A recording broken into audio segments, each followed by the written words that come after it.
Bonjour à tous, ceux qui nous rejoignent, bienvenue. On est très heureux de vous accueillir pour cette présentation du rapport intermédiaire sur les SAF, les carburants non fossiles. Je m'appelle Timon, je suis en présence de Loïc, Frédéric, Gaëtan.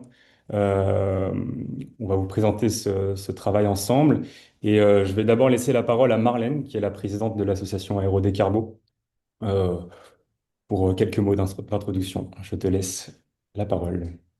Merci Timon et bonjour à toutes et tous. On voulait vous remercier chaleureusement pour votre présence aujourd'hui pour cette présentation de nos travaux intermédiaires sur les carburants. Alors le travail qui va vous être présenté par la suite, c'est le travail des membres de l'association Aérodécarbo. Mais qu'est-ce qu'Aérodécarbo? Aérodécarbo, c'est une association qui encourage la transition du secteur aérospatial vers un monde compatible des limites planétaires. En particulier, pour nous, l'objectif global formulé dans l'accord de Paris, en particulier celui de parvenir à rester sous les plus 2 degrés depuis le début de l'ère industrielle, est considéré comme prioritaire et couplé à la contrainte de finitude des ressources naturelles, en particulier des ressources fossiles. Cela définit un peu le cadre dans lequel nous pouvons agir, imaginer la société, les usages et les développements économiques de demain. Ce travail qui va vous être présenté, c'est aussi un travail qui concerne une filière, celle de l'aviation commerciale, mais tout en portant aussi un œil transverse sur le reste de la société. Et ça, c'est inhérent au sujet des SAF, puisque parler SAF, c'est aussi parler biomasse et électricité.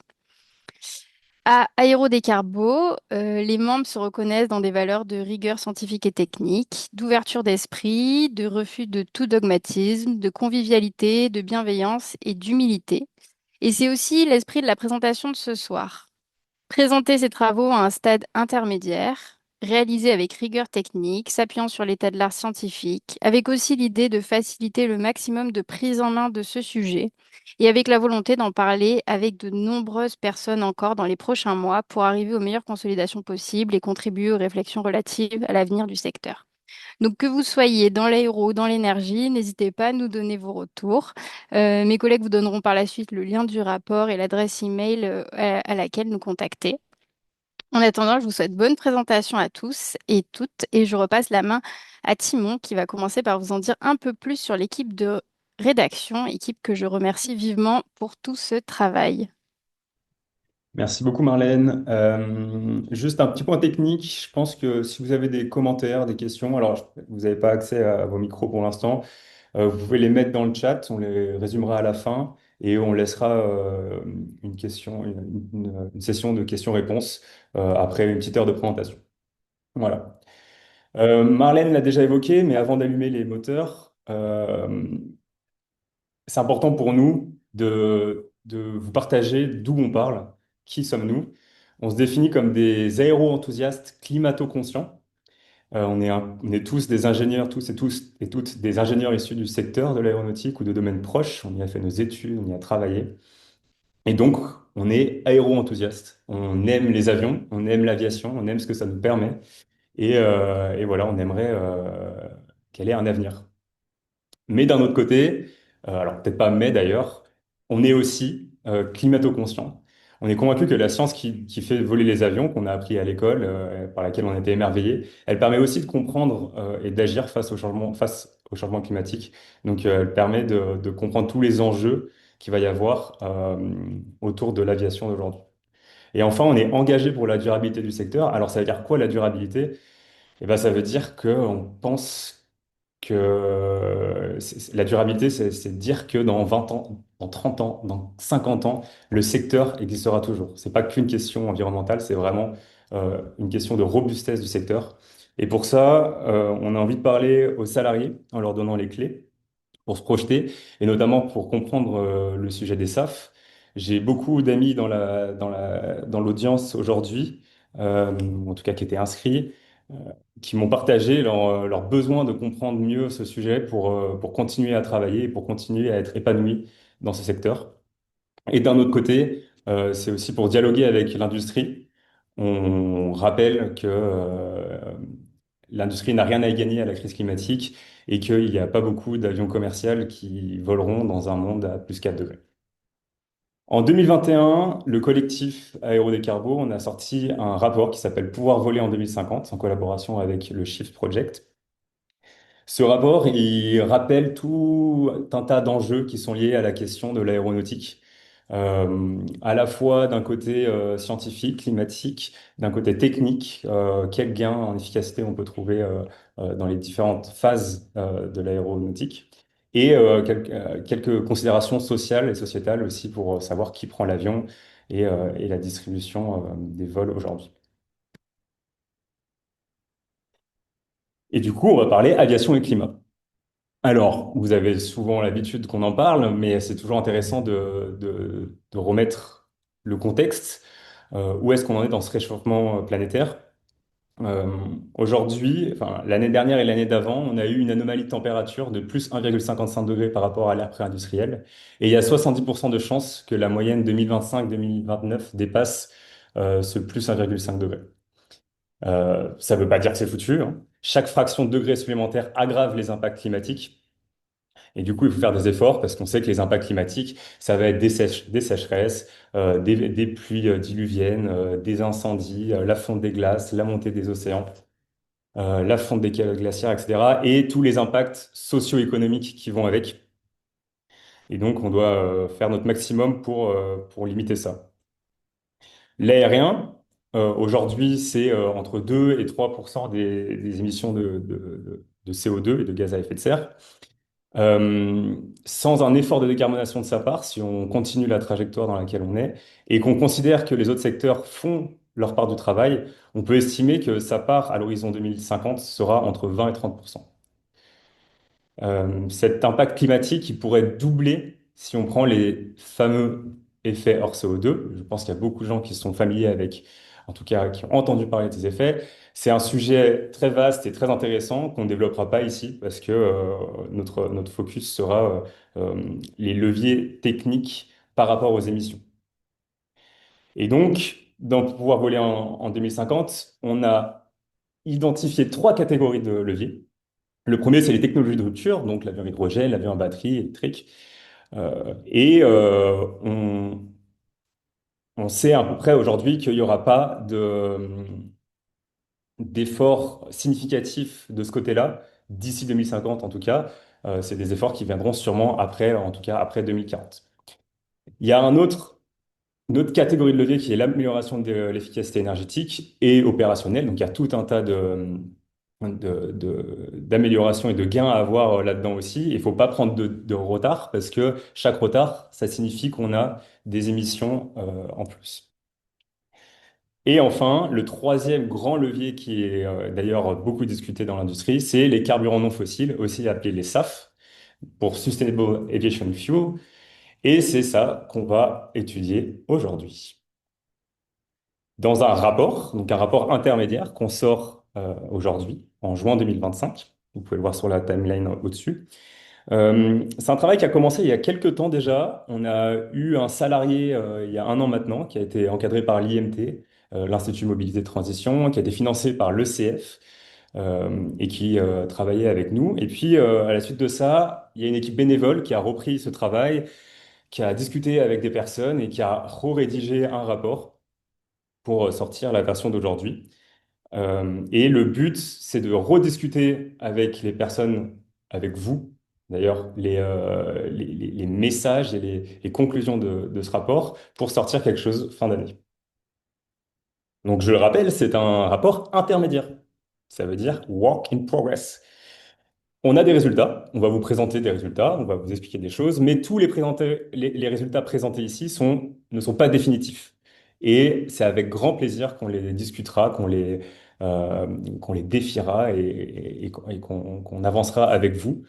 Euh, N'hésitez pas à nous faire des retours si vous n'avez pas du tout apprécié un passage, si vous pensez que on manque d'honnêteté intellectuelle d'un autre, sachant que l'honnêteté intellectuelle, c'est la raison d'être de l'assaut. C'est vraiment d'avoir un débat éclairé sur le sujet. Et il se peut même que vous aimiez ce rapport, donc si vous avez des choses positives à dire, vous avez le droit de les partager aussi. C'est ce qu'on attend de vous, des retours par écrit, par mail ou sur le Google Doc qu'on va vous présenter. Et éventuellement, planifier des échanges de vive voix. On peut se prendre une heure pour parler de ce sujet. Et ensuite, une fois que le rapport sera fini, ça sera bien de,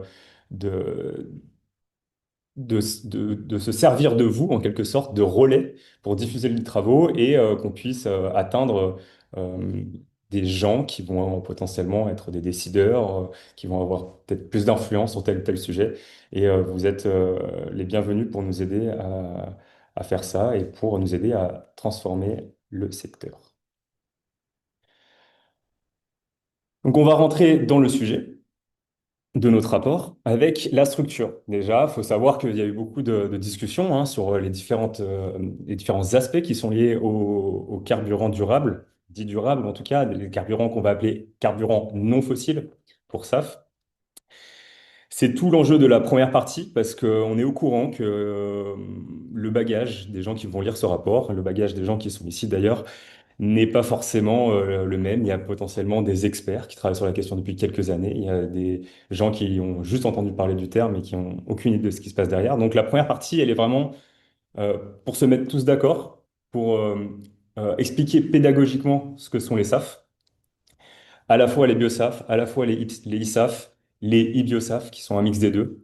Et de regarder un peu à la fin ce qui se dit en termes de régulation, de réglementation et de certification.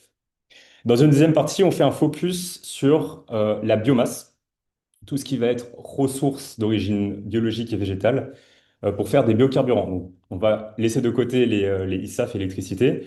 Et le but ici, c'est de faire un inventaire des matières premières dans un premier temps, et ensuite de le mettre en comparaison avec les demandes en carburant des différents secteurs. On a identifié 5 secteurs qui vont avoir besoin et qui ont besoin aujourd'hui de carburant, à savoir l'aérien, donc le maritime, le transport routier lourd, donc les poids lourds, le transport routier léger avec les véhicules légers, et l'agriculture et la pêche pour les tracteurs et les bateaux de pêche. Dans la partie 3, on va reprendre un peu toutes ces estimations et les compléter avec des estimations d'autres acteurs du secteur, des acteurs dans lesquels on peut dire que tout le monde est un peu confiant, ou en tout cas, voilà, on parle de l'AIE, de l'ICCT ou d'acteurs internationaux qui donnent des estimations de gisements et d'allocation des ressources. Et donc, on va avoir des scénarios, à la fois potentiellement des fausses bonnes idées, mais aussi des pistes pour travailler et pour améliorer l'empreinte carbone du secteur. Et ce chapitre, donc la partie 3, c'est à l'échelle monde. Alors qu'à la partie 4, on va faire un focus sur la France et on va regarder l'approvisionnement énergétique en France, ce qui se fait aujourd'hui, quelles sont les demandes des différents secteurs. Et ensuite, on va faire un focus sur les contraintes de production, donc tout ce qui va être lié aux risques industriels, aux projets en cours, et essayer d'imaginer un scénario de transition pour l'aérien français à partir de ce qui est annoncé en se disant, OK, on va pouvoir mettre tant d'unités de production à tel endroit et essayer de répartir ça pour estimer un gisement crédible pour l'aéronautique français à horizon 2050 toujours. Voilà pour la structure. J'espère que ça va vous aider pour lire le rapport. Je pense que c'est important d'avoir une idée un peu générale de la logique de notre travail. Je vais laisser la parole à Gaëtan pour rentrer dans ce qu'on a fait dans la première partie. La présentation de ce soir, on va essayer de suivre ce plan-là. Donc, partie par partie, regarder un petit peu des résultats et des éléments clés de chaque partie. Gaëtan, je te laisse la parole avec ta partie. Merci beaucoup, Timon. Et moi, je vais faire quelque chose d'impoli. Je vais enlever ma caméra pour que vous puissiez m'entendre le mieux possible. Est-ce que c'est déjà le cas? Oui, on t'entend bien si jamais. Très bien. Euh, donc, comme tu l'as dit, l'idée de cette première partie, c'est de présenter avec le plus de clarté possible ce que sont les SAF, comment ils sont produits et quel est leur intérêt, notamment d'un point de vue climatique. Donc, on va commencer directement avec un petit rappel sur le CO2 biogénique, alors qui est un peu le principe qui sous-tend tous les bienfaits environnementaux des SAF. C'est peut-être très clair pour certains d'entre vous, mais il nous semblait quand même important d'expliquer ce point qui est quand même assez crucial, on le verra dans le rapport, et donc on le fait ici. Vous avez en haut à gauche le cas du CO2 fossile. Donc là, vous avez du carbone, c'est le cas le plus classique qu'on connaît bien. Vous avez du carbone qui était stocké dans le sous-sol depuis des millions d'années, qu'on libère dans l'atmosphère avec une activité humaine. Résultat, on ajoute du CO2 dans l'atmosphère qui n'y était pas. Ça contribue directement à l'effet de serre et on parle d'effet de serre additionnel. En bas de schéma, vous avez les choses qui sont un peu différentes avec le cas du CO2 biogénique. Un arbre qui capte du CO2 tout au long de sa vie, c'est la petite flèche 1, notamment via sa croissance, via la photosynthèse. Et quand on le relibère, ce CO2, par exemple lorsque l'on brûle du bois, on ne fait que refermer cette boucle courte du carbone. Et donc, tant que cette biomasse est renouvelée durablement, il n'y a pas d'augmentation nette du CO2 de l'atmosphère. Et c'est pourquoi il sera considéré comme neutre dans l'empreinte carbone d'un SAF. C'est ce qu'on retrouve aussi dans le graphe à droite. Euh, Vous avez à gauche l'empreinte carbone du kérosène fossile. Vous voyez que la combustion du carburant, elle est responsable de la majorité de son empreinte carbone, alors que dans le cas du SAF, à droite, vous voyez que c'est la partie assurée qui, elle, ne sera pas comptabilisée dans l'empreinte carbone. Alors attention, ça ne veut pas dire que le SAF est neutre en carbone, et vous le voyez, il y a d'autres émissions tout au long de la chaîne de valeur qui sont souvent plus importantes que dans le cas du fossile. D'abord, la récolte des matières premières, leur transformation, leur transport aussi. Euh, mais aussi, en plus de ça, on va avoir ce qu'on appelle des émissions indirectes, qui sont liées au changement indirect d'usage des terres, c'est le terme ILUC, et qui peuvent être parfois assez significatives.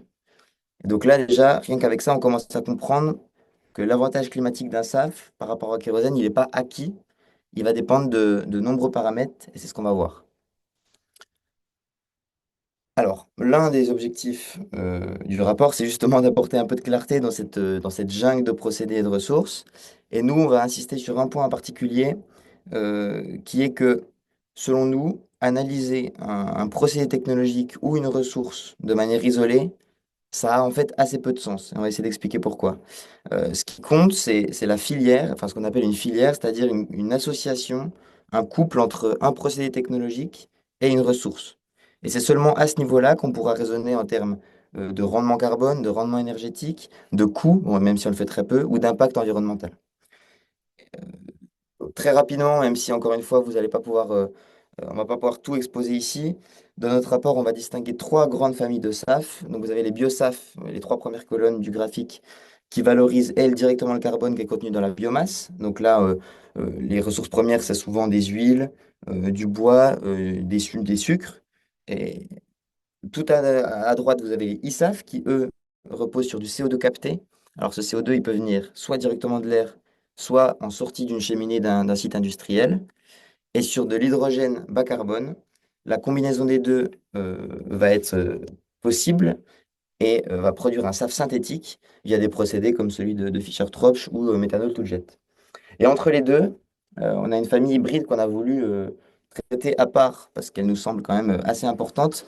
Ce sont ce qu'on appelle les e-biosaf. Alors ici, on utilise bien de la biomasse pour fournir le carbone, mais on vient l'enrichir avec de l'hydrogène vert, ce qui permet de valoriser 100% du carbone de la biomasse.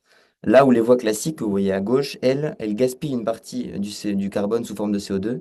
Et donc, avec cette technique, on augmente le rendement carbone, on augmente aussi le rendement massique par tonne de biomasse sèche, c'est-à-dire que en mettant une certaine quantité de biomasse sèche, on obtient plus de carburant à la fin.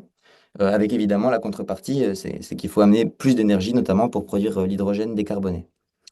Voilà, donc dans le rapport, vous trouverez une synthèse plus détaillée hein, de toutes ces différentes voies avec les rendements, les besoins énergétiques, les points de vigilance aussi. Nous, on a essayé de croiser les données académiques et industrielles pour vous proposer vraiment des ordres de grandeur assez robustes. Bien sûr, c'est là où ça va être intéressant, c'est que si vous avez accès à des données plus précises, académiques ou des procédés industriels qui existent, on sera évidemment preneur et c'est tout l'intérêt de ce rapport intermédiaire. Conséquence, je le disais, de cette grande diversité de SAF, c'est aussi une grande variabilité sur l'empreinte carbone de chacune des filières de production. Et le graphique qu'on a décidé de vous montrer pour illustrer tout ça, c'est le suivant qui présente, alors là, il va falloir essayer de le présenter le plus clairement possible, euh, les différents types de SAF selon la méthodologie adoptée par Corsia. Alors Corsia, on n'a encore pas parlé, c'est le dispositif mis en place par l'OACI, l'Organisation de l'aviation civile internationale, Et ici, enfin, pour ce qui nous concerne ici, Corsia fixe une méthodologie d'analyse des carburants. Et donc, c'est la référence qu'on va utiliser dans toute la suite du rapport, mais ça, mes collègues vont le répéter. Euh, sur ce graphique, assez simplement, vous avez donc à gauche l'empreinte carbone du kérosène et à droite, euh, selon les filières, donc selon les procédés technologiques, pardon, vous allez retrouver deux composantes. Donc d'abord l'analyse de cycle de vie direct, le core LCA, et puis ensuite le facteur ILUC dont je parlais tout à l'heure, les émissions indirectes. La hauteur des histogrammes que vous voyez, elle vous donne ce que nous, on a retenu comme valeur d'émission, et ça sera assez important dans la construction des scénarios que Loïc va vous présenter notamment. Et donc, cette valeur qui est retenue, c'est la moyenne des filières, enfin, la moyenne des données des filières que nous, on a qualifiées comme durables. C'est ce qu'on appellera les SAF OK. Vous repenserez à moi tout à l'heure. Euh, et les barres d'erreur, elles montrent l'étendue des données recensées par Corsia, indépendamment de la durabilité de la filière en question. Donc, ça vous montre à quel point ça peut être assez dispersé, notamment sur les facteurs d'ILUC. Et ça montre aussi toute la variabilité donc, de ces résultats. Je ne vais pas faire beaucoup plus long. On pourra revenir peut-être sur les ILUC positifs ou négatifs par la suite, mais je préfère laisser du temps à mes camarades. Et peut-être juste un dernier point sur le ISAF que vous voyez tout à droite en violet, et qui lui donc dépend énormément de l'électricité que vous utilisez pour produire l'hydrogène et puis pour capter le CO2 aussi. Et donc là, vous voyez que ça a explosé la, l'échelle. Donc pour rester cohérent, j'ai coupé, mais en réalité, on peut facilement faire deux fois ou trois fois pire que le kérosène fossile avec de l'électricité qui est carbonée. Euh, voilà, donc le message, c'est quand même un grand message, c'est il n'y a pas d'empreinte carbone universelle pour un SAF donné. C'est très important de comprendre vraiment les coupes ressources procédés, le contexte local de la gestion de la biomasse, et puis aussi l'intensité carbone du mix électrique. Et donc il faudra toujours garder ça en tête pour la suite de ce qui va être présenté. Et je laisse Timon, si je ne me trompe pas, vous parler plus en détail des ressources à mobiliser pour produire ces SAF.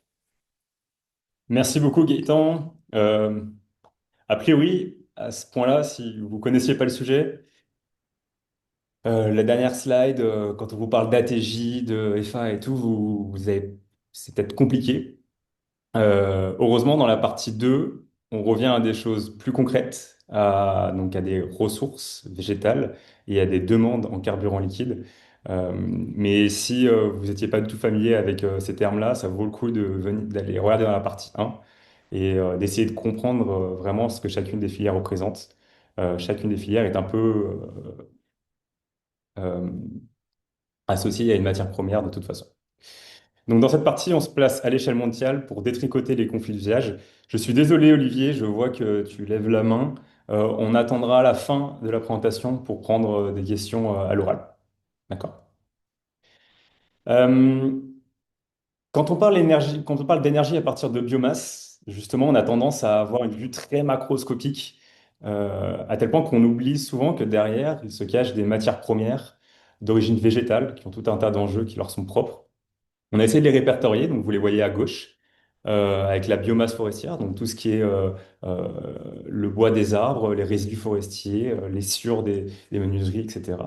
Ensuite, on a les résidus agricoles, donc la paille qui reste plus ou moins sur les parcelles agricoles, mais aussi les tiges de maïs, les bagasses de canne à sucre, etc. Ensuite, on a les cives. Je ne sais pas si vous connaissez cet acronyme, CIV, ça veut dire culture intermédiaire à vocation énergétique. Donc, c'est des cultures qu'on va mettre entre deux cultures principales et ça va nous permettre de faire pousser des végétaux alors que normalement le sol ne devrait pas avoir de culture à ce moment-là. Qu'on a couplé avec les effluents d'élevage, parce que c'est aujourd'hui deux matières, donc les effluents, c'est les déjections animales, que ce soit pour les bovins ou les volailles. On les a couplés, on les a mis ensemble parce qu'aujourd'hui, c'est les deux matières qui vont rentrer dans ce qu'on appelle la méthanisation pour faire du biogaz. Ensuite, on a les cultures dédiées. Alors, dans les cultures dédiées, il se cache tout un tas de, de- de matières premières, puisqu'il y a les cultures dédiées pour la fabrication d'huile, qu'on utilise aujourd'hui pour faire, par exemple, du biodiesel. Qu'est-ce que vont être ces cultures? On peut avoir, alors dans l'huile, on a du colza, du tournesol, en France principalement. Ces cultures dédiées, on peut faire aussi de l'alcool, c'est ce qu'on a pour faire de l'éthanol avec la betterave, avec le maïs, avec le blé. Et enfin, on met aussi dans culture dédiée ce qu'on appelle des cultures lignocellulosiques. Alors, c'est le terme technique de la soirée. Ça va simplement vouloir dire que c'est des matières boisées, euh, c'est-à-dire un peu dures, un peu sèches. On cite souvent le miscanthus. Le miscanthus, je ne sais pas si vous savez ce que c'est, mais par chance, j'en ai mis un ici, au milieu. Il se trouve que c'est une pousse de miscanthus. Donc, comme ça, vous pouvez voir visuellement à quoi ça ressemble. Et ça fait des grandes plantes de 2 mètres qu'on peut venir couper, qui vont faire du végétal assez sec qui pourra être transformé en biocarburant. Et enfin, on a les huiles usagées et graisses animales, qui sont aujourd'hui la source principale de ce qu'on utilise dans les résidus qui vont aller à la production de biocarburants, notamment dans les SAF. Alors ça, c'est les ressources. Après, il faut savoir qu'est-ce qu'on veut faire avec ces carburants et avec cette énergie. La première utilisation, c'est la chaleur. Et ça, depuis très longtemps. Parce que depuis qu'on a commencé à faire du feu, on a fait du feu avec de la biomasse. Et donc cette chaleur, elle nous permet à la fois de nous chauffer et aussi de cuire des aliments. Ensuite, on peut produire de l'électricité. Et enfin, c'est ce qui va nous intéresser, c'est créer de la force motrice de déplacement avec un vecteur. En général, on a besoin d'un vecteur, que ce soit le gaz avec les camions GNL ou même les bateaux GNL, ou les biocarburants. Et donc là, c'est vraiment le cœur de notre problème, c'est comment est-ce qu'on crée des biocarburants à partir de ces ressources en biomasse pour pouvoir créer la force motrice de déplacement, en particulier pour l'aviation. Quand on a travaillé avec ces ressources, on a identifié 3 niveaux de concurrence. Le premier, c'est la surface, c'est les surfaces. Si on se donne une surface vierge, qu'est-ce qu'on en fait? Et là, on va avoir un premier niveau de concurrence entre est-ce qu'on fait de l'alimentation à vocation humaine ou animale, ou est-ce qu'on va chercher à faire de la matière et à utiliser la production végétale pour de la matière.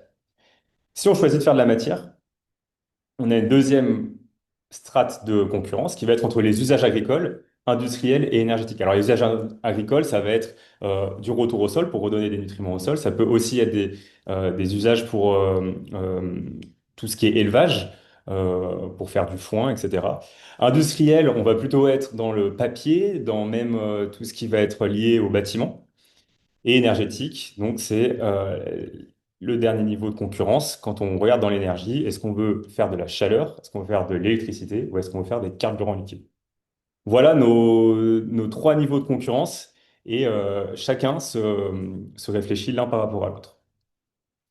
Comme je l'ai mentionné, chaque matière première a des enjeux qui sont au-delà du seul critère carbone. Euh, Vous avez remarqué que toutes ces matières premières, elles ont un point commun, c'est que, elles sont produites par ce qu'on appelle l'agriculture.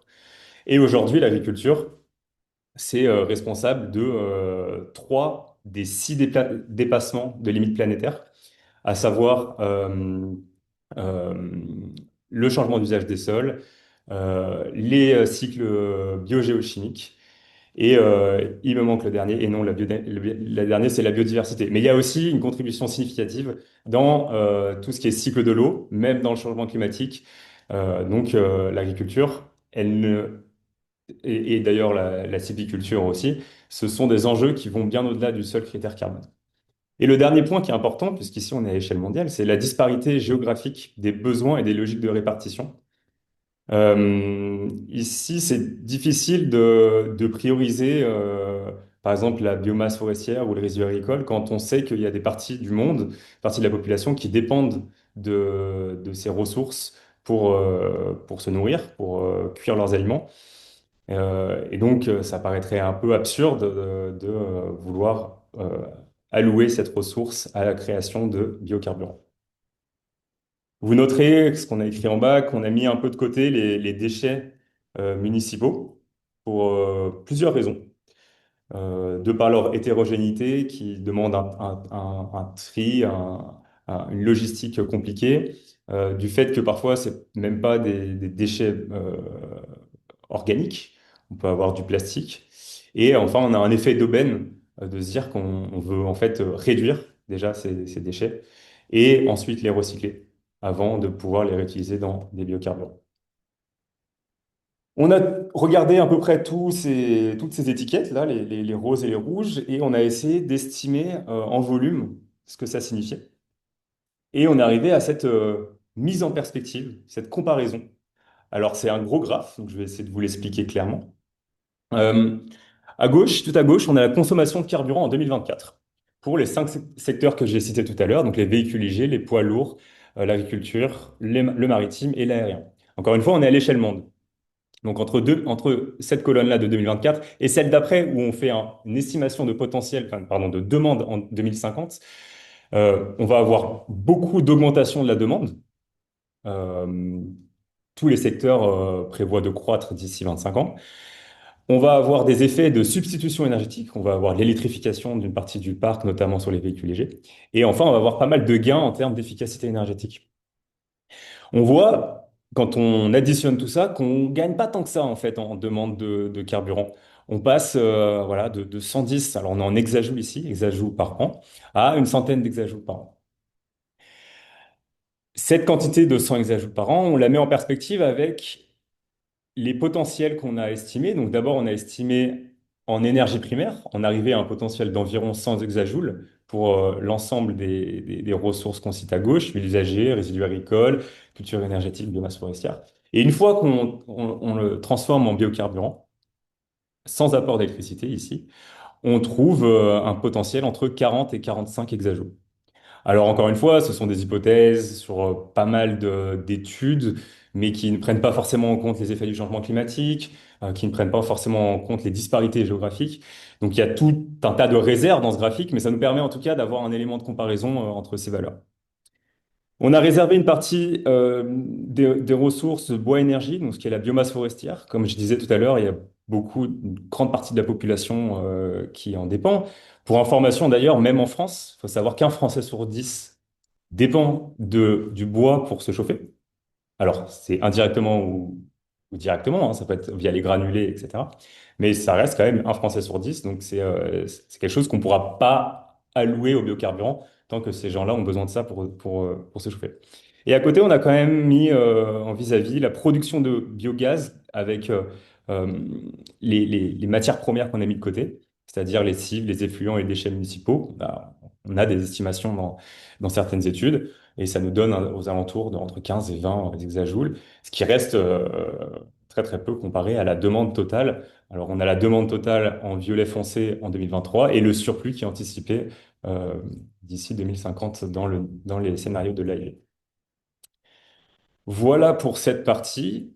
Euh, je vais passer la parole à Frédéric pour nous parler de scénario de décarbonation de l'aviation mondiale. Donc, euh, des travaux qui ont été faits à partir de tous les éléments qu'on a présentés dans les parties 1 et 2 et comment on combine tout ça et on l'applique à l'aérien pour avoir des scénarios. Exactement. Donc maintenant, tout le monde sait ce que c'est des SAF et tout le monde sait surtout que tous les SAF ne se valent pas. Et on a bien compris que chaque filière a des caractéristiques propres, y compris des limites et des risques. Et ce qui nous intéresse maintenant, c'est d'essayer de mettre ces filières de SAF en perspective avec les autres options de décarbonation de l'aviation. C'est-à-dire, on veut voir quelles contributions ils peuvent amener par rapport à l'efficacité des avions, à l'efficacité des opérations, aux technologies de rupture, aux compensations carbone, etc. Alors, pour faire ça, on a développé plusieurs scénarios de décarbonation de l'aviation.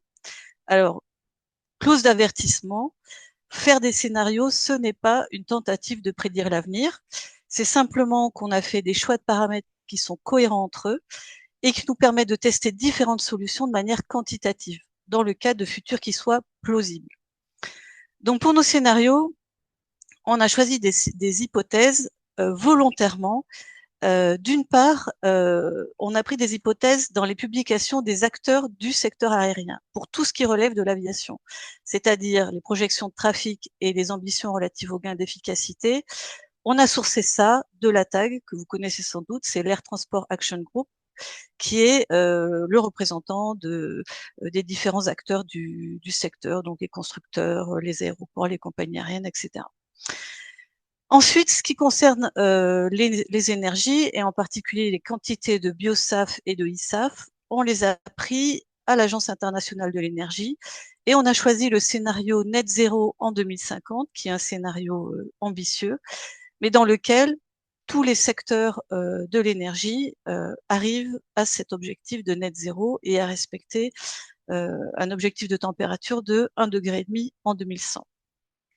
Et on a par ailleurs, comme Gaëtan en a parlé tout à l'heure, on a utilisé les facteurs d'émission des SAF qui sont publiés par l'OACI dans le cadre du mécanisme Corsia. Donc, on a bien conscience que ces scénarios sont très ambitieux. Je pense que certaines ONG diraient sans doute trop ambitieux.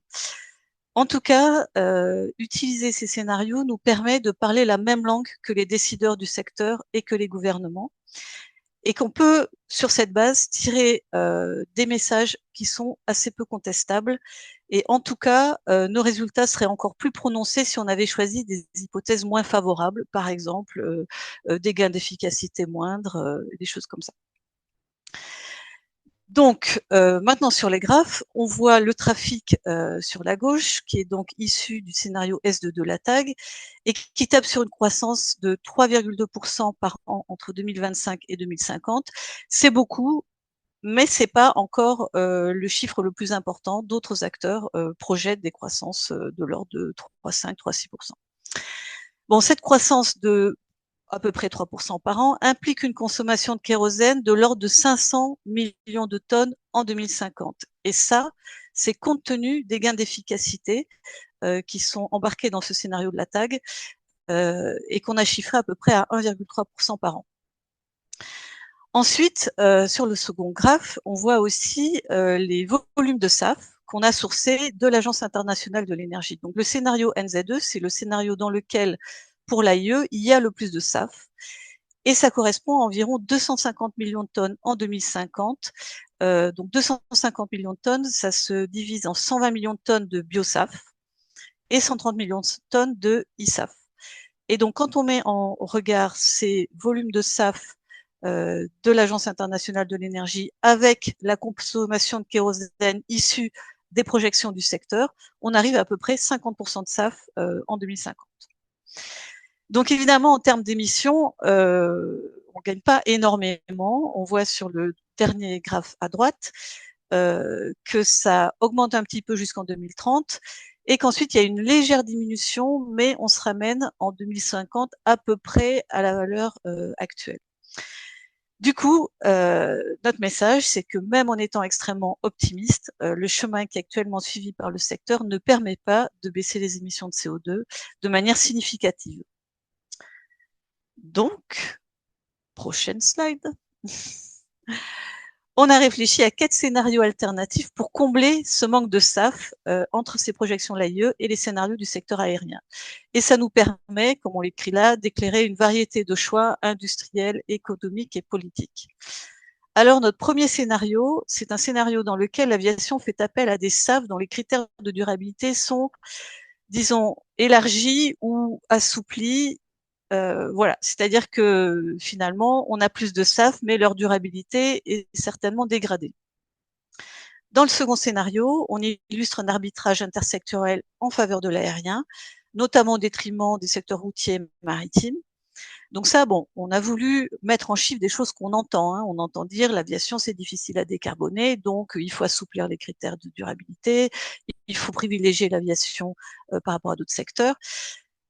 Dans un troisième scénario, on a décidé de voir, ou en tout cas de quantifier un investissement massif du secteur dans la production de e-SAF et de e-biosaf. Et on a choisi ces types de SAF en particulier puisque leur déploiement est beaucoup moins soumis que celui des biosaf à des limites physiques dures. Voilà, on en reparlera, il y a plus d'informations que ça dans le rapport, mais pour produire beaucoup de ISAF, il faut beaucoup d'électricité décarbonée. Voilà, et l'électricité décarbonée, ça prend moins de sol, ça prend moins d'eau que de la biomasse. Et enfin, un quatrième scénario qui envisage une modération du trafic aérien. Voilà, donc maintenant Loïc va rentrer dans le détail de ces différents scénarios pour se rendre compte si c'est des bonnes ou des mauvaises idées. Petit point technique, puisque je vais donner mon hop là. Petit changement de propriétaire d'ordinateur. J'ai gagné un ordi. Parfait.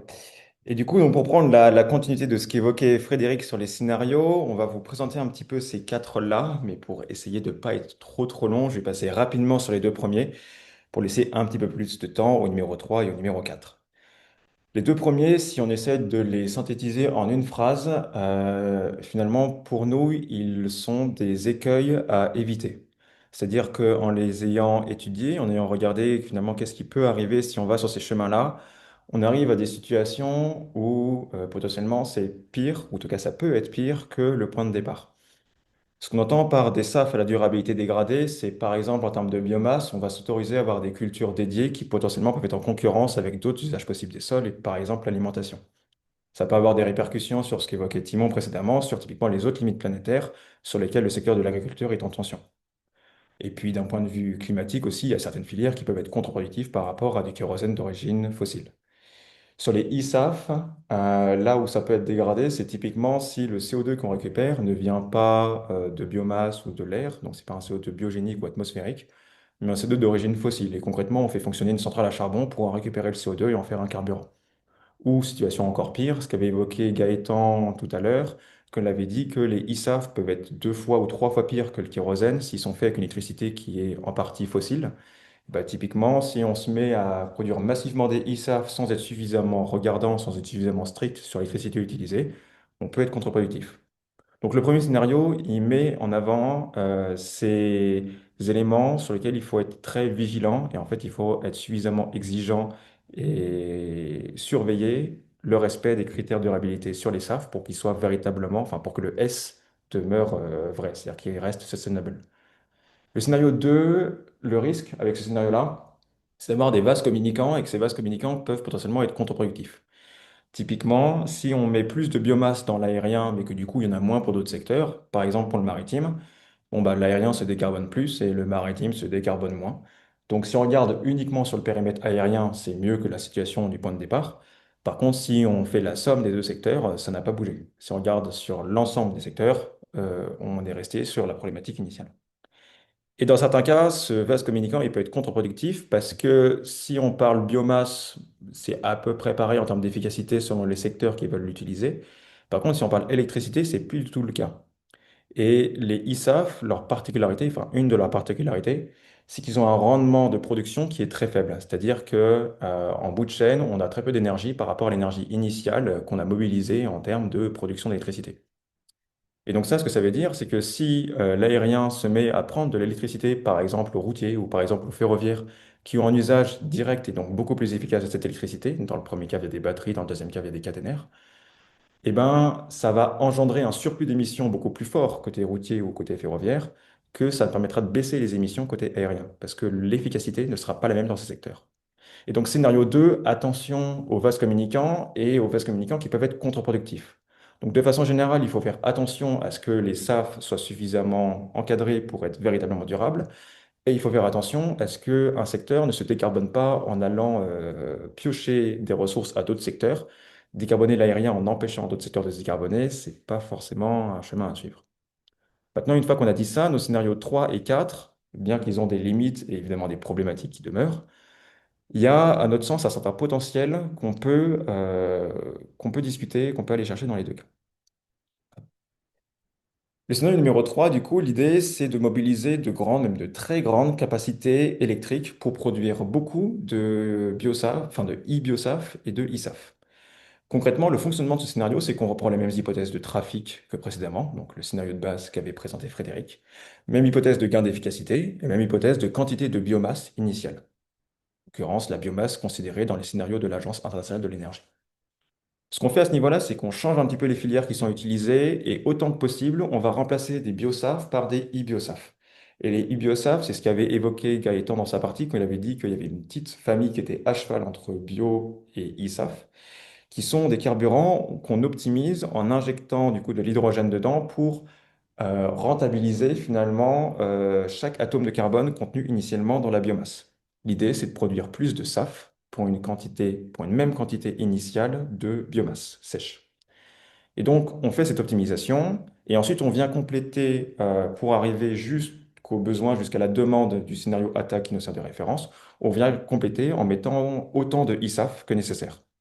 Et ensuite, on vient calculer, on vient chiffrer, bon, bah, pour produire tous ces IBIOSAF et tous ces ISAF, combien il a fallu d'électricité. Et donc, c'est ça ce que vous voyez sur la partie de droite, c'est la consommation d'électricité, du coup, pour les carburants du secteur aérien, en consommation par an à échelle mondiale. Alors, ça peut paraître un peu abstrait, des térawattheures, c'est pas forcément des unités avec lesquelles on est confronté au quotidien. Et donc là, ça monte jusqu'à entre 7 et 8 000 térawattheures en 2050 à échelle mondiale. On vous a mis un point de comparaison qui est l'Union européenne actuellement. Alors, il ne faut pas comparer des éléments en 2050 à des éléments en 2025 parce que de toute façon, ce sont des choses qui bougent constamment. Mais pour essayer de faire un peu appréhender à quel point ce sont des ordres de grandeur qui sont en effet importants, là, ce que ça signifie, c'est que il faut faire suffisamment croître la production d'électricité bas carbone pour que en 2050, à l'échelle mondiale, on puisse se permettre de mettre de côté uniquement pour l'aérien l'équivalent de 3 fois l'Union européenne actuellement. Et quand je dis l'Union européenne, c'est toute l'Union européenne. C'est pas juste la partie renouvelable de l'Union européenne. C'est la partie fossile, plus la partie renouvelable, plus la partie nucléaire. Donc 7 000 ou 7 à 8 000 TWh, c'est en effet une quantité assez importante. Il y a un autre ordre de grandeur qu'on peut donner, c'est un réacteur nucléaire tel que ceux typiquement qu'on a en France. Ça produit environ 7 TWh par an. Donc un peu plus de 7 000 TWh, c'est un peu plus de 1 000 réacteurs nucléaires si c'était que du nucléaire qui venait alimenter ça. Donc techniquement, ça permet de tenir la feuille de route et on va le voir sur la slide suivante, ça baisse effectivement les émissions. Par contre, le besoin en électricité, il est proprement colossal. Ce qu'on voit ici, c'est la même décomposition que la slide qu'on avait avec le scénario de base qu'avait présenté Frédéric, à savoir l'évolution du trafic, puis l'évolution de la consommation, puis les évolutions des émissions. Le trafic, du coup, c'est exactement le même que l'autre scénario. La consommation totale, c'est aussi exactement la même parce qu'on a repris les mêmes hypothèses de trafic et de gain d'efficacité. Là où ça change, c'est la composition de cette consommation, autrement dit le mix énergétique. On voit en turquoise les e-biosaf et en bleu les ISAF, qui prennent une part très très forte. Dans le scénario de base, il y avait encore 50% de pétrole en 2050. Là, il n'y a plus que 10% de pétrole. Et donc forcément, sur le graphique de droite, bah, les émissions baissent fortement. Les émissions sont principalement, enfin en premier ordre, liées au pétrole. S'il y a moins de pétrole, il y a moins d'émissions.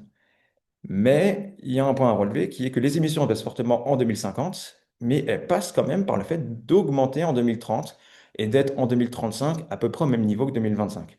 Donc elles baissent, mais que à partir de dans 10 ans. En fait, que à partir du moment où les IBIOSAF et ISAF se déploient fortement. Et donc, on a un quatrième scénario qui justement va chercher à adresser cet aspect-là. C'est un scénario sobriété, ou plutôt, si je suis plus précis, c'est un scénario technologie plus sobriété. Parce que concrètement, d'un point de vue technologique, il va reprendre en fait l'ensemble des hypothèses, l'ensemble des atouts du scénario précédent. Il y a les mêmes hypothèses de gain d'efficacité, il y a les mêmes quantités de biomasse, ça reprend l'optimisation des biosaf en e-biosaf en injectant de l'hydrogène dedans.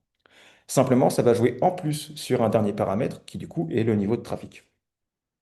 Ce que vous voyez sur le graphique de droite, c'est que on a les émissions qui baissent au fur et à mesure, jusqu'à respecter une première contrainte qui est d'être neutre en carbone en 2050. Et donc à ce niveau-là, il y a aussi de la compensation qui est considérée. On s'est appuyé à ce niveau-là sur l'Agence internationale de l'énergie, à nouveau le scénario NZ2. C'est la première chose que ce scénario cherche à respecter. Et la deuxième, c'est un budget carbone, à savoir une quantité totale d'émissions, un cumul d'émissions de maintenant jusqu'à 2050. Ici, c'est un budget de 10 gigatonnes de CO2 et sans rentrer dans le détail, pour le faire rapidement, c'est un budget qui est compatible avec un respect de l'accord de Paris, avec une répartition homogène entre les différents secteurs. Sauf que pour tenir ce budget, il faut baisser les émissions pas juste en 2050, mais le plus tôt possible. Autrement dit, il faut baisser la consommation de kérosène le plus tôt possible. Or, pour baisser la consommation de kérosène, vu qu'à court terme, il n'y a pas suffisamment de SAF pour prendre le relais, ça revient à baisser la consommation de carburant. En fait, on peut lire cette slide de droite à gauche. Notre point qu'on a besoin de respecter pour tenir le budget, c'est d'avoir une consommation c'est d'avoir des émissions qui baissent suffisamment et donc une consommation de kérosène qui baisse suffisamment tôt. Pour cela, on a besoin du coup de baisser la consommation de carburant parce que à court terme, c'est-à-dire en horizon de 5-10 ans, il n'y a pas suffisamment de SAF pour venir combler ce trou laissé par le kérosène d'origine fossile. Et sur le graphe de gauche, on observe que les gains d'efficacité ne sont pas suffisamment forts pour que cette baisse de consommation se fasse à trafic constant. Et donc, il y a une diminution du trafic. Mais là, typiquement, on voit que les gains d'efficacité sont quand même assez importants. C'est que, ouais, j'ai le compteur, la consommation à un niveau plus faible en 2050 qu'en 2025, alors que sur le trafic, c'est l'inverse. Le trafic a un niveau ici environ 20% plus élevé en 2050 par rapport à 2025. La différence entre les deux, c'est justement lié à l'efficacité énergétique qu'on a reprise du scénario attaque du secteur aérien. Cependant, du coup, ce qu'on voit ici, c'est que pour arriver à baisser suffisamment l'émission afin de tenir le budget, il faut de la sobriété à court terme. Et en fait, c'est nécessaire pour tenir le budget et c'est aussi la meilleure optimisation qu'on puisse faire parce que les vols actuels sont beaucoup plus émissifs que les vols qu'il y aura dans 10, 15, 20 ans. C'est-à-dire en termes d'émissions par passager transporté, ça émet plus d'émissions actuellement. Et donc la sobriété, en fait, elle est plus efficace en 2025 qu'en 2040 ou qu'en 2045. Et donc ce scénario, il combine sobriété sur la première partie de la trajectoire et technologie sur la deuxième. Si on fait un récap de l'ensemble de ces scénarios, alors ça fait un peu beaucoup d'informations sur la slide, je vais essayer de la faire assez rapidement.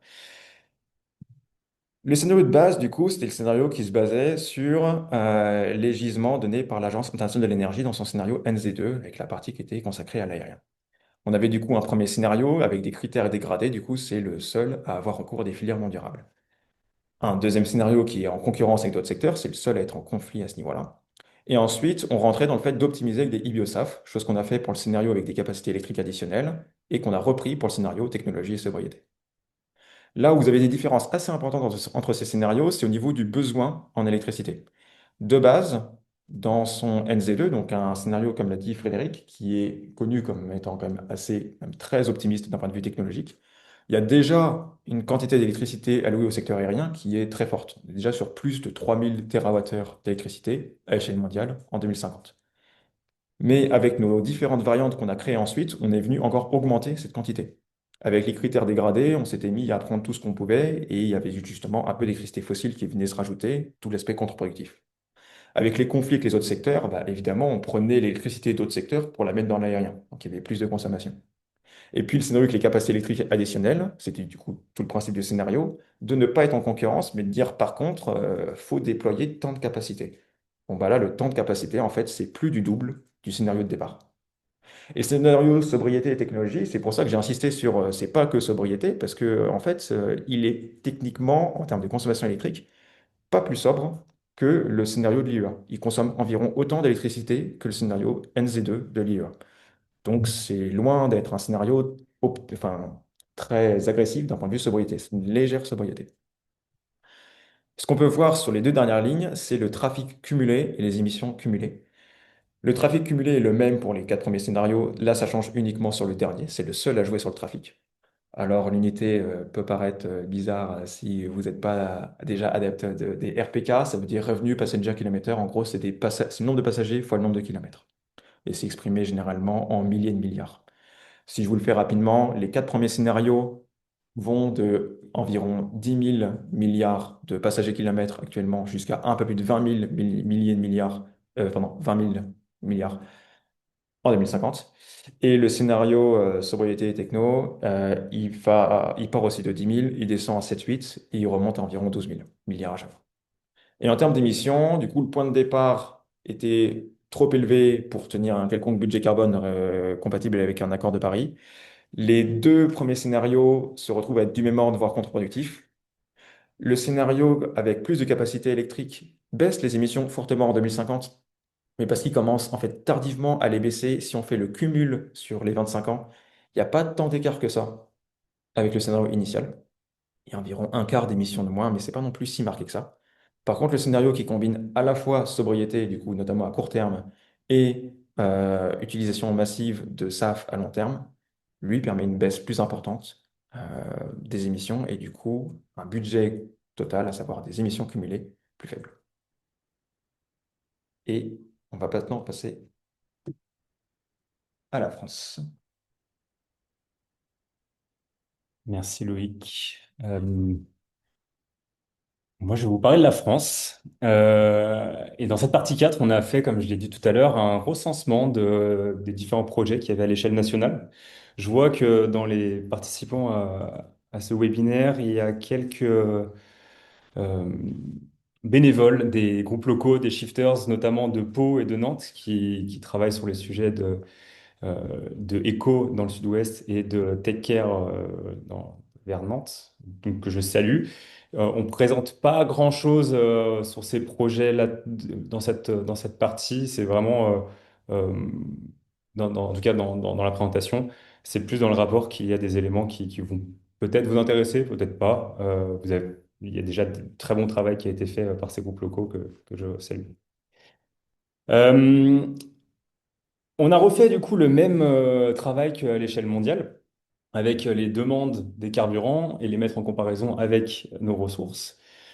On peut voir quand même que ici, si on regarde les deux colonnes de gauche, les deux diagrammes de gauche, où on a la consommation annuelle de carburant de l'année dernière et celle qui est estimée en 2050, on voit déjà qu'on gagne beaucoup plus en France qu'à l'échelle mondiale. Ça vient principalement du fait que on a une électrification du parc automobile qui est plus conséquent en France que dans le reste du monde.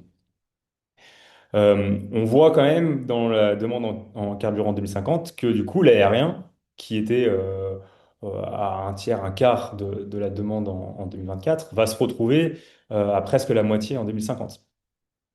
Et donc il va falloir trouver les capacités pour substituer ce carburant. Et donc c'est les deux colonnes de droite. Donc la colonne tout à droite, c'est sans apport électrique. Donc on regarde simplement la biomasse et la transformation de biomasse, qui est moins efficace que quand on ajoute de l'électricité.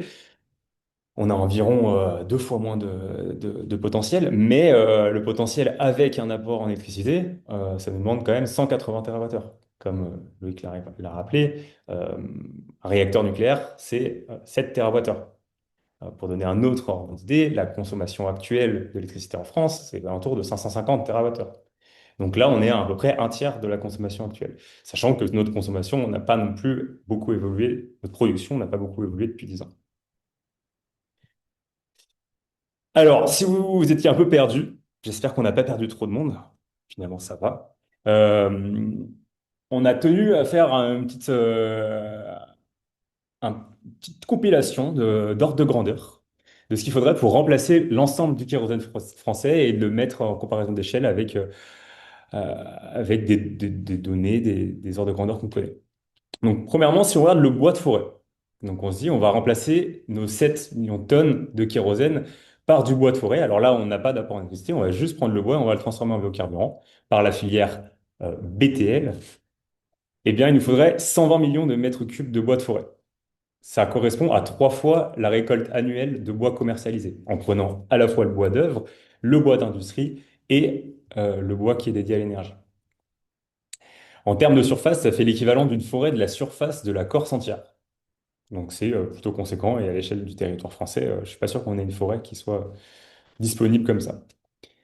Maintenant, si on regarde, alors avec la même filière, BTL, biomasse to liquide, et notre fameux miscanthus, combien il nous faudrait? Donc 60 millions de tonnes de matière sèche, ce qui serait de la culture sur 5 millions d'hectares cultivés par an. Et là, on a 6 fois la surface de la Corse. Bon, voilà, la Corse avec du miscanthus, c'est quand même peut-être un peu moins joli qu'elle l'est maintenant. Remarque qu'elle a des très beaux fourrages qui pourraient potentiellement servir de matière lignocellulosique. Mais je pense que les Corses seront peut-être pas d'accord. Maintenant, si on regarde l'huile, pour remplacer nos 7 millions de tonnes, il nous faudrait le double d'huile, ce qui serait équivalent à 50 fois la consommation annuelle d'huile végétale.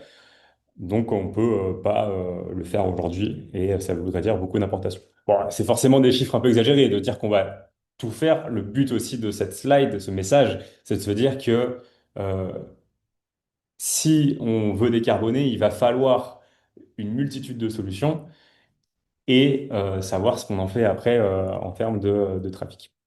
Et enfin, le dernier point, c'est sur l'électricité. Donc là, on fait des ISAF. Et comme on a dit tout à l'heure, 200 TWh d'électricité, soit 40% d'électricité nationale. Donc ça nous équivaut à 20-30 réacteurs suivant la génération. On prend 7 TWh là, on pourrait prendre 10 dans le futur. Ça nous donne des petits ordres de grandeur, j'espère que ça vous fait plaisir. Et pour finir ce travail, donc c'est un peu la dernière partie qui est encore en travail, en débat, en défi, et qu'on aimerait avoir vos avis sur cette idée. On est parti, au lieu de partir de volumes globaux totaux, d'additionner tous les résidus, la biomasse forestière qui était disponible, on s'est dit plutôt que ça serait intéressant de regarder à l'échelle géographique, à l'échelle locale, qu'est-ce qu'on pourrait implanter comme usine de production, comme unité de production? Il y en a déjà une qui est prévue dans le quart sud-ouest, donc c'est celle où on a la Flush 2030, et il nous donne un rayon de collecte d'environ entre 200 et 300 km pour récolter à la fois les résidus forestiers, potentiellement avec d'ailleurs du bois de coupe, euh, les résidus agricoles et potentiellement des cultures lignocellulosiques. Des unités comme ça, donc il faut savoir que c'est une région qui est déjà riche en forêt, qui est riche en eau aussi. Il y a un fleuve qui passe là-bas, la Dour. Il y a une disponibilité électrique. Donc il y a beaucoup de paramètres qui sont pas forcément disponibles partout sur le territoire français. Donc on a deux autres endroits où potentiellement il pourrait y avoir ce type d'usine en 2035. Donc ce serait dans l'Est, dans le Grand Est et dans le quart centre-Est. Et ensuite, en 2040, on pourrait compléter avec la matière lignocellulosique. Alors, la matière lignocellulosique, donc le miscanthus, on n'a pas parlé, mais avant de pouvoir cultiver ça, il faudra libérer de la place. Et libérer de la place, libérer des terres récoltes, ça se fait pas du jour au lendemain. Donc, ça a une certaine inertie. Et c'est ce qu'on voit aussi dans le cercle en orange, qui sera pour le coup uniquement dédié à de la culture lignocellulosique en 2040. C'est des hypothèses géographiques et temporelles, donc sur le territoire et sur la timeline d'ici 2050. Et ça nous permet, quand on le couple avec l'orientation des huiles et des alcools, donc du bioéthanol et du biodiesel qui sont fabriqués aujourd'hui, et que potentiellement le routier aura moins besoin dans les années à venir si l'électrification se passe avec succès, si on les réoriente vers l'aérien, et qu'ensuite on alloue 30 TWh à l'électricité. Alors 30 TWh, pourquoi 30? Eh bien, on l'a calculé en prenant une proportion que l'aérien avait dans l'énergie totale dépensée par les transports aujourd'hui et les projections RTE qui donnaient un certain volume d'électricité au transport. Donc ça nous donne notre quart de répartition à gauche et l'électricité dédiée entre 2025 et 2030, principalement pour faire des ISAF, mais aussi pour optimiser la conversion de la matière lignocellulosique. Et on a un premier résultat à droite. Alors c'est vraiment, on ne fait pas de grands messages clés dessus. Le but, c'est juste de dire que notre calcul, il mène à ça, qu'on arrive à 3 mégatonnes de kérosène, qu'on peut mettre en comparaison avec la slide d'avant, où on disait qu'aujourd'hui, on consomme 7 mégatonnes de kérosène. Euh, cet exercice-là, il a différentes conclusions qu'on ne va pas vous partager ici. Le but, c'est de vous inciter à aller voir, à aller débattre, à essayer de réfléchir, à essayer de calculer de votre côté et d'en discuter. C'est le dernier travail de ce rapport. Donc maintenant, je vais laisser Loïc pour la conclusion, les retours, les questions, nous faire un petit débrief rapide de ce qu'on a dit et ouvrir un petit peu à vos questions. Nouveau changement d'ordi. Et donc, oui, bon, de toute façon, je vais aller rapidement sur la conclusion. Hop. On a déjà évoqué beaucoup de choses et merci d'être encore là. Je tiens juste, mais comme le Timon l'a déjà évoqué, mais à rappeler effectivement que c'est vraiment une conclusion intermédiaire. C'est un work in progress. Et donc, c'est un petit peu difficile d'être très conclusif alors qu'il nous reste encore plusieurs mois de travail dans cette étude. Mais les points qui actuellement ressortent, et en tout cas qu'on avait envie de mettre en avant pour un petit peu synthétiser cette présentation, c'est que déjà qu'il y a derrière le mot SAF, en fait, il y a toute une multitude de filières, de gisements, et certains qui vont être intéressants, d'autres un petit peu moins. Donc disons qu'il y a SAF et SAF. Concernant les gisements biomasse, ça dépend des hypothèses qu'on considère, mais même avec des hypothèses optimistes, on arrive à la conclusion, et c'est le cas aussi d'autres acteurs, que ça ne pourra pas couvrir l'ensemble de la demande. C'est notamment pour ça qu'on parle beaucoup, de plus en plus d'ailleurs, de ISAF, pour venir compléter ça, et potentiellement aussi du coup de sobriété, etc. Pour venir compléter ce manque de biomasse, ce manque de carburant, c'est ce qu'évoquait Frédéric. Il y a des discours qu'on peut entendre, des réflexions qui peuvent être tentantes sur le fait d'utiliser d'autres filières qui auraient des critères un peu dégradés ou d'aller un peu plus concurrencer d'autres secteurs. Mais à notre sens, vraiment, ce sont des mauvaises idées, en tout cas de fausses bonnes idées qu'il faut éviter et qu'il faut surveiller qu'on n'aille pas dans ces directions-là. De façon générale, il y aura des très grosses tensions en termes d'arbitrage, c'est-à-dire à la fois par rapport aux filières qu'on s'autorise ou non, et à la fois par rapport aux différents secteurs et à leurs besoins respectifs pour se décarboner. Des arbitrages dans le monde et en France. Et enfin, ça va été le dernier point de la partie sur les scénarios, en combinant l'ensemble des leviers, donc à la fois technologique et à la fois de modération du trafic, on parvient, en tout cas avec les hypothèses qu'on a posées et la modélisation qu'on a réalisée, on parvient à tenir un budget qui permettrait de respecter l'accord de Paris, mais avec cette courbe un petit peu spéciale qui diminue avant de laisser le trafic réaugmenter lorsque les SAF se déploient suffisamment. Et donc, nous sommes preneurs de vos retours. C'est la même slide qui avait été présentée au début, mais justement pour vous remettre la temporalité, avec donc ce rapport intermédiaire qui sort aujourd'hui et le rapport final qui sera pour fin d'année 2025. Et on est preneur de vos commentaires, de vos remarques, de vos questions, que ce soit par écrit ou que ce soit de vive voix. Vraiment, n'hésitez pas à nous contacter ou directement on va vous transmettre le document, voilà, ou nous écrire. On est extrêmement preneur. En fait, c'est pour ça qu'on fait ce rapport intermédiaire. Et pour lancer un peu la discussion, on a une demi-heure, une petite demi-heure qui nous reste. On est ravi de discuter si vous avez des questions et pour lancer aussi un petit peu les réflexions, s'il y a des parties typiquement qu'on a présentées où vous auriez souhaité qu'on le développe davantage, qu'à votre sens c'était un point clé qu'il aurait fallu être peut-être davantage mettre en avant, ou s'il y a si à l'inverse, il y a des points qu'on n'a pas présentés du tout, que vous auriez aimé voir, alors peut-être qu'ils sont dans le rapport, évidemment on en a fait une synthèse, mais ils sont peut-être pas toujours. Et donc voilà. Merci de nous avoir écoutés et on est preneur de vos remarques et de vos questions. Merci Loïc. Sans plus attendre d'ailleurs, je vais vous donner le lien du rapport dans le chat. On peut prendre une question en attendant. Est-ce que je stoppe mon sharing déjà? Hop. On a pas mal de Q&A. Est-ce que Noah, tu veux nous faire remonter? Alors, je vais te mettre panéliste.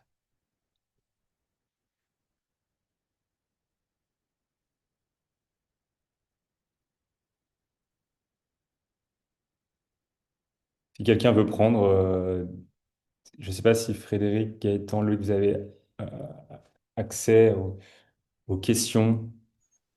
Ah bah, j'en vois une que je peux. On m'entend bien si je parle ici avec ton ordi à côté?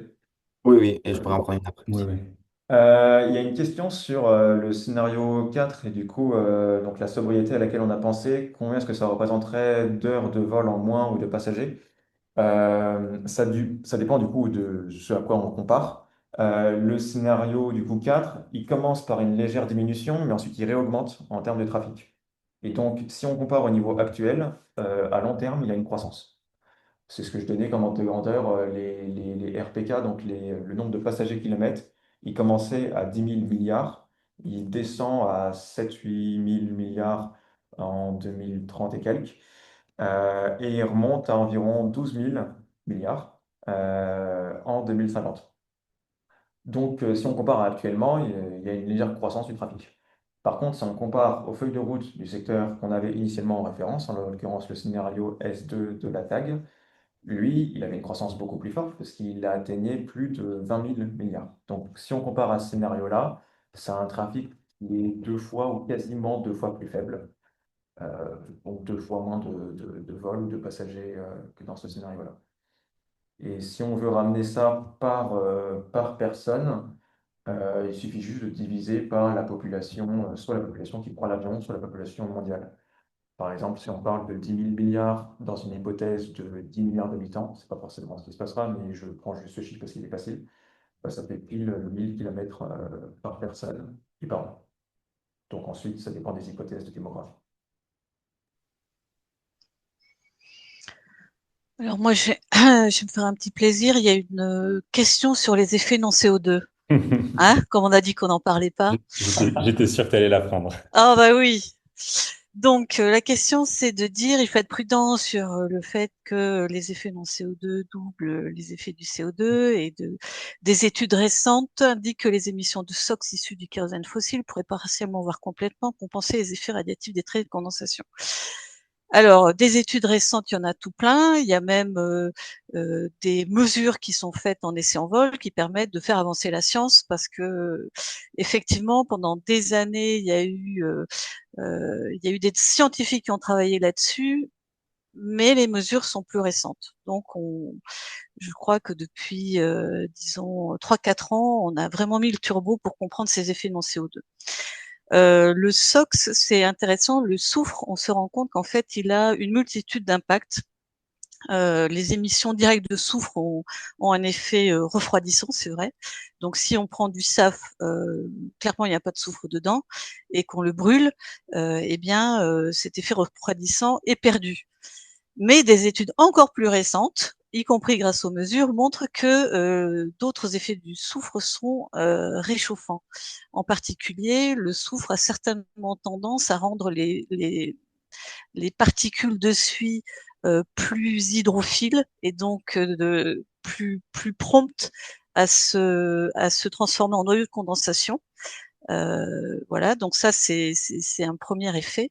Et un deuxième effet, c'est que quand on est dans des ambiances avec très peu de particules, en particulier si on a des moteurs lean burn par exemple, ou quand on aura des moteurs à hydrogène, euh, là il y a moins de suie, mais ce sont des particules volatiles, y compris les particules issues du soufre, qui vont devenir des noyaux de condensation.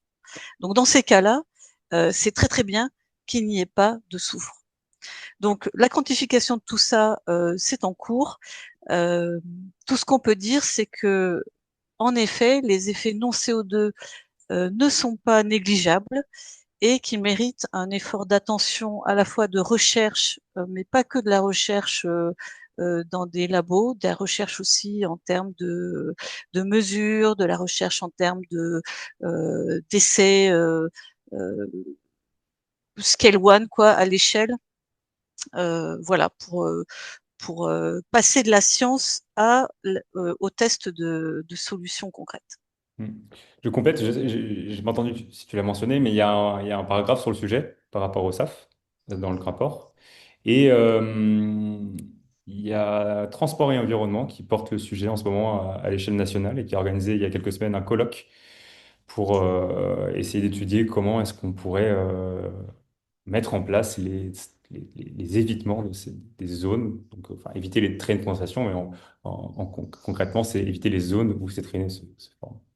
Et je rappelle que le non-CO2, c'est à la fois les traits de condensation, c'est aussi le NOx. Évidemment. Je vais prendre la question de Vincent Bizoir qui est très intéressante et qui permet de souligner d'autres enjeux qu'on n'a pas évoqués ici parce que c'est toujours réducteur, hein. Je suis tombé dans les travers que j'ai dénoncé des rapports des SAF qui disaient qu'on parlait d'un point de vue très macro et que du coup on perdait toute notion de bah, en fait une culture, qu'est-ce que c'est, comment ça pousse, de quoi ça a besoin et quels sont les impacts. Vincent Bizoir nous écrit qu'une culture dédiée ou même un résidu agricole sont déjà des vecteurs intermédiaires et pas des ressources primaires. C'est vrai que le terme ressource peut porter à débat. Il faut des intrants comme l'azote, le phosphore, le potassium, des oligo-éléments et évidemment du soleil. Si les résidus valorisés ici ne reviennent pas au sol, alors celui-ci s'épuise et perd sa capacité à pouvoir accepter des cultures. Ce qui implique alors de compenser par des engrais synthétiques, etc. Alors c'est effectivement une très bonne question et ça a été un point de débat qui reste ouvert. D'ailleurs, hein, on travaille avec des équipes de biologistes ou on va dire de spécialistes du milieu agricole. Euh, la question principale, c'est un arbitrage entre les filières qui valorisent ensuite un retour au sol. Par exemple, la méthanisation, il y a une partie, alors avec tous les défauts que ça peut avoir, mais il y a une partie qui va pouvoir retourner au sol sous la forme de digestat. Alors que dans la pyrogazéification et les filières qu'on a présentées, on va potentiellement perdre ces nutriments. Et donc, on devrait en laisser plus sur la parcelle pour laisser des nutriments au sol. On a, pour rentrer vraiment dans un détail technique, mais on s'appuie sur des études qui considèrent que on peut prélever 3 fois moins de matière quand on va utiliser cette matière dans du PTL, donc dans la pyrogazéification, que quand on l'utilise dans la méthanisation. C'est un ordre de grandeur, c'est pas forcément, c'est débattable forcément, mais c'est des questions qu'on a réfléchi évidemment, d'autant plus que, comme ça a été dit dans le commentaire, ce qui implique de compenser par des engrais synthétiques qui sont d'origine fossile, hein, et qui sont importés d'autant plus. Voilà, c'est ma question, ma réponse. Je sais pas si c'était si synthétique que ça. S'il y en a qui veulent parler, ça sera peut-être plus humain. Alors Gaëtan, tu as le droit de parler. Ouais, juste peut-être avant, euh, répondre à une question ou des questions qui sont récurrentes sur nos hypothèses de CO2 biogénique et l'aspect durable remis en question. Effectivement, hein, c'est un élément qu'on garde en tête vraiment de manière très fine, très importante. Et je me permets juste de rappeler un petit peu ce qui a été présenté à la fois par Frédéric et par Loïc en partie 3, à savoir que notre approche, c'est de prendre des hypothèses qui sont les hypothèses du secteur et des professionnels. Et il se trouve que dans les institutions internationales, dans les mécanismes qu'on a présentés, les hypothèses sont que la combustion du CO, de la biomasse est comptée comme nulle. Alors évidemment, on va pouvoir euh, challenger ça et exposer quelques limites, mais notre but avec ces scénarios, c'est surtout de prendre une approche très précautionneuse en disant, en parlant votre langue et en prenant vos hypothèses, on trouve qu'il y a des limites et on arrive à une contradiction entre cette croissance du secteur et des émissions qu'on n'arrive pas à contrôler. Et la stratégie, c'est de dire si, avec ces hypothèses-là, qui sont hyper optimistes et qui sont peut-être à débattre, ça ne passe pas, alors ça passe encore moins de la réalité.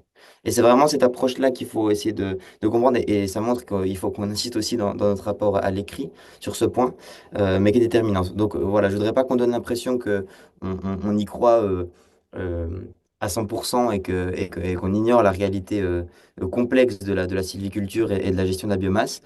Simplement, on va pouvoir l'expliquer, mais dans les scénarios, ce sera bien ces hypothèses-là qu'on prend parce que c'est celles-là qui servent la stratégie et le portage de notre rapport. Tu veux prendre des questions? Moi, je vais balayer des questions assez rapides. Je peux faire un tir groupé. Ouais, bah, je vais faire un tir groupé simplement très rapidement pour dire qu'il y a des questions sur l'augmentation du prix et tout ce qui est lié à des questions économiques.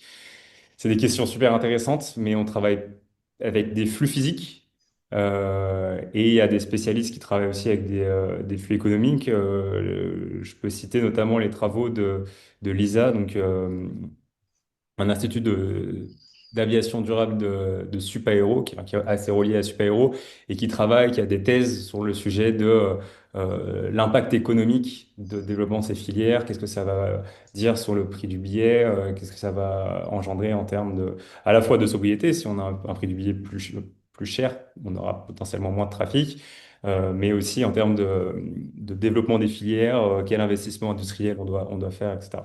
Donc nous, c'est pas un sujet qu'on regarde. C'est un sujet super intéressant, mais c'est simplement que dans l'ADN aérodécarbo, on travaille surtout avec des flux physiques.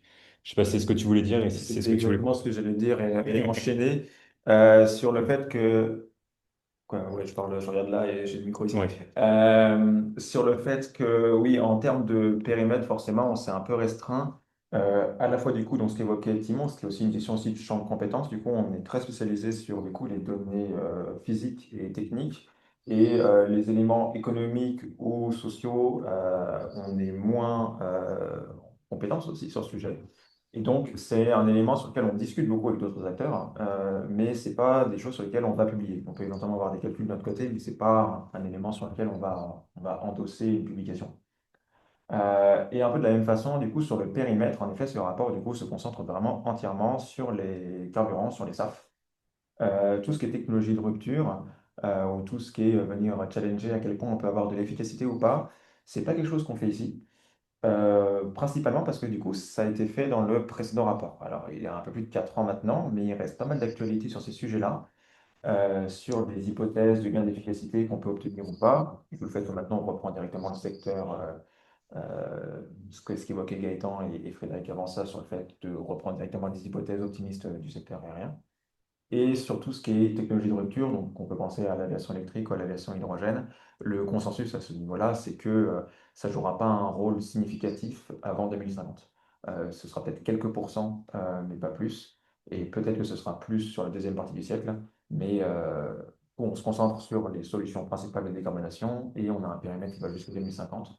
Et donc c'est exclu, enfin c'est expliqué dans le rapport, mais ça fait qu'on s'intéresse très très peu, même en fait rapidement on ne s'intéresse plus du tout, au sujet aviation électrique et aviation hydrogène.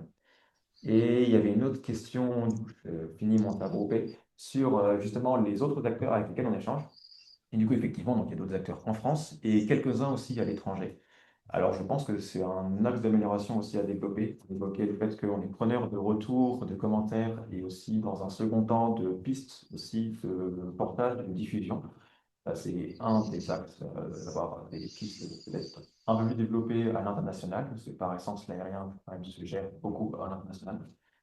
Mais on a déjà des échanges, notamment avec des associations qui ont le scope européen et donc qui vont pas mal être à Bruxelles, et aussi des associations qui peuvent être au Royaume-Uni ou aux Pays-Bas. Et oui, globalement, on est assez alignés. Les écarts éventuellement qu'ils peuvent avoir, c'est cette ligne qu'on a suivie sur ce rapport et du coup qu'évoquaient Gaëtan et Frédéric, de s'être beaucoup alignés sur les hypothèses du secteur et qui font que nos hypothèses sont plus optimistes et des fois plus jugées irréalistes par rapport à ces autres acteurs.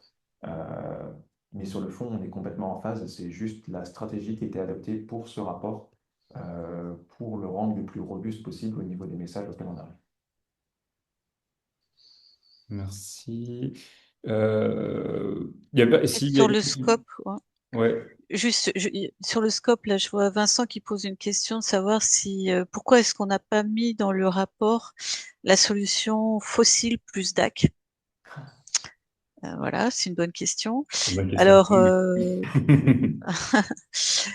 alors avant, il parle de prix, que le e-fuel coûtera 10 fois plus cher. Bon, on fait pas de calcul de prix, mais on a quand même une petite idée que 10 fois, c'est un peu trop, quoi. Enfin, je veux dire, je pense pas que le PTL sera 10 fois plus cher. Mais bon, peu importe. Pourquoi est-ce qu'on n'a pas mis fossile plus DAC? Est-ce que c'est un risque? En fait, la solution fossile plus DAC n'adresse pas les émissions non CO2 et les effets non CO2. Donc, c'est pas pareil de continuer à brûler du fossile et d'avoir du DAC en termes climatiques que de brûler du SAF. En termes CO2, ça peut être la même chose, mais en termes non CO2, c'est pas la même chose parce que, comme on a dit, brûler des SAF, c'est moins de suie, donc moins de traînées de condensation, etc. Et l'autre point, c'est que si on continue à brûler du fossile avec du DAC, eh bien, on reste dépendant des énergies fossiles. Et si on est les derniers à être dépendants des énergies fossiles, ça va poser un problème certainement économique très important. Voilà. Il y a un enjeu de souveraineté, effectivement. Je vous ai partagé le rapport pouvoir volé en 2050 dans le chat qui est accessible par notre site. On espère pouvoir mettre aussi le rapport intermédiaire sur notre site dans la semaine. Euh, il y avait une bonne question à laquelle je voulais répondre il y a beaucoup de bonnes questions, on est désolé de ne pas aller de partout, mais il y avait une question sur euh, prenez-vous en compte qu'avec l'élévation des températures, de un, il y a la possibilité de diminution progressive de la production agricole, et de deux, les catastrophes climatiques, feux de forêt, ouragans, etc., seront un facteur supplémentaire impactant cette production. Eh bien, malheureusement, non, parce qu'on est obligé de s'appuyer sur des études, et en général, c'est effectivement l'angle mort de ces études de ne pas pouvoir estimer ça et de ne pas le faire d'ailleurs. C'est pour ça que dans les titres de mes mises en perspective que j'ai présentées, là, à la fois du côté France et du côté mondial, il y avait marqué ça. Il y avait marqué que ça prenait pas en compte les effets du changement climatique, qui effectivement seront euh, néfastes pour la production agricole et sylvicole, notamment en France. On a une augmentation de 50% de la mortalité des arbres en France dans les 10 dernières années. Donc, c'est des choses qui sont à prendre au sérieux, d'autant plus que il se pourrait que cette mortalité soit considérée comme une opportunité pour avoir plus de ressources. Et donc, on essaye quand même de se dire, bah, en fait, on préfère que notre ressource, elle soit stable, notre ressource, notre prélèvement soit stable, et de se pas dire qu'on va se réjouir du fait que les arbres vont mourir. Dans nos estimations, on a essayé de le prendre un peu comme ça, mais sur les volumes, de manière générale, c'est pas du tout pris en compte. Est-ce que vous avez ressorti d'autres questions? Est-ce que quelqu'un veut prendre la parole ou aise, lever la main? Sinon, je vous propose de clore. On est 5 minutes en avance. On avait pris jusqu'à 20 heures. Mais euh, il y a beaucoup de questions intéressantes. On va les garder. Il y en a des gens avec qui on discute. Je pense notamment aux groupes locaux. Est-ce que vous prévoyez d'envoyer... Peut-être une question, Vas-y. Timon, à laquelle tu sauras peut-être répondre. Il y a eu plusieurs questions sur les enjeux réglementaires euh, de, et sociaux, pardon, et sociétaux sur l'acceptation sociale, les enjeux de transition juste. Hmm. Nous, c'est évidemment pas, enfin évidemment, c'est pas quelque chose qu'on va pouvoir détailler dans notre rapport. Par contre, on peut renvoyer à certains travaux. Je pense à la thèse que tu sauras reciter mieux que moi de Monsieur Salgas, je crois, à la Hmm. Super-Héros. Effectivement. Effectivement, Antoine Salgas qui a écrit une thèse sur le sujet qui est J'ai sortie plus le nom intitulé, enfin et l'exact, j'ai pas je suis pas l'intitulé non loin. plus. Les Ah, intitulés pardon. des thèses, ça ne se mémore pas tellement c'est compliqué. Euh, Ok. non, effectivement, il y a beaucoup. Alors, vous avez raison dans les questions qui viennent maintenant et qui viennent depuis 10 minutes, qui sont très liées au trafic, à l'acceptation sociétale, et on est d'accord là-dessus. C'est des travaux qu'on essaye de mener en parallèle, mais il faut aussi faire à la fois le travail sur les chiffres, sur la technique, sur tout ça. Et il y a d'autres personnes avec qui on discute de comment est-ce qu'on peut accepter de potentiellement moins voyager en avion. Euh, on a une question sur quels sont vos conseils de voyage en vélo ou en train. Moi, j'ai un super conseil de voyage que j'ai fait récemment en Sicile, où le train va sur le bateau et finit en Sicile. Et pour faire une randonnée autour d'Etna, c'est assez incroyable. Ça prend 24 heures, mais c'est un super voyage. Je ne sais pas si ça répond à la question. Et en vélo, en général, on peut aller un peu moins loin, mais je dirais tout ce qui est côtier est assez chouette. Il y avait aussi une très bonne question sur le, le surcoût, enfin, quelle est la conséquence de la baisse du trafic sur la capacité de financement du secteur, Ouais. ce qui est un peu une des principales questions qu'on va nous rétorquer, notamment sur le scénario 4, à savoir, à la fois, il faut baisser le trafic maintenant, mais il faut aussi, si on veut être capable de le réaugmenter plus tard, être capable de financer les investissements. Et ça, c'est une grande question. Ça peut passer soit par une hausse du prix du billet, soit par différents moyens de financement. C'est effectivement quelque chose qu'on doit adresser et qu'on a en tête. Donc, merci pour la question. Après, l'idée de faire des scénarios de ce type-là, c'est aussi de dire, enfin, on n'est pas, comme je disais, on n'est pas en train d'essayer de prévoir l'avenir, on n'a pas plus de boules de cristal que d'autres, mais on peut pas écarter cette option-là. Et donc, l'idée, c'est que tout le monde puisse euh, se préparer à ce type d'option. Ça ne veut pas dire qu'elle va arriver, mais si aucun acteur du secteur ne veut anticiper ce type d'option, il sera encore moins préparé et les impacts sociaux sur l'emploi, etc., seront encore pires. Voilà. Et ce que Timon a dit aussi au départ, c'est que le pire impact socio-éco, c'est à la fin un climat qui n'est pas sous contrôle, un monde qui part à 4 degrés et plus seulement que de l'aviation militaire, quoi. Et c'est ça, on aimerait bien éviter, quoi. Voilà. Et bah, ça sera une superbe conclusion. Merci Frédéric. Je vous remercie, on vous remercie tous pour votre attention. Ça fait plaisir de voir que vous avez été nombreux et nombreuses à suivre ce webinaire. On continue la suite des travaux en espérant que vous soyez de l'aventure, que vous nous apportiez ce que vous avez à nous apporter. Et comme on l'a dit, on est disponible dans les commentaires du rapport, aussi bien qu'en mail avec le contact at descarbo.org. Et on vous souhaite une excellente soirée. Au revoir. Au revoir.